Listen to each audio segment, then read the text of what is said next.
তফসিল চাই দ্রুত, তবে এই তফসিল যেন হয় গঠনতন্ত্র সংস্কারের পরে, গঠনতন্ত্র সংস্কারের পর এটা ইনক্লুড করা হয়।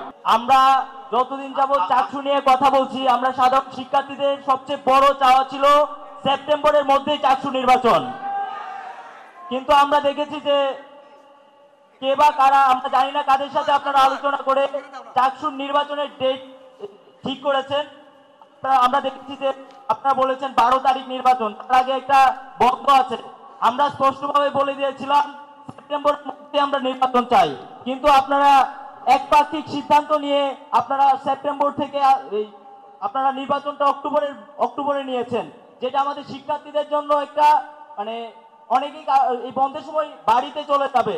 তো সেই জায়গাটা থেকে আমরা অনেক শিক্ষার্থীরা হচ্ছে এই নির্বাচন থেকে বঞ্চিত থাকবে এবং অনেকেরই পরীক্ষা রয়েছে। তো আমরা চেয়েছিলাম দ্রুত সময়ের মধ্যে চাকসু নির্বাচনটা সম্পূর্ণ করে সবাই সবার ক্লাসে ফিরে যাবে, কিন্তু আমরা দেখেছি অক্টোবরে নির্বাচনটা নিয়ে যাওয়া হয়েছে।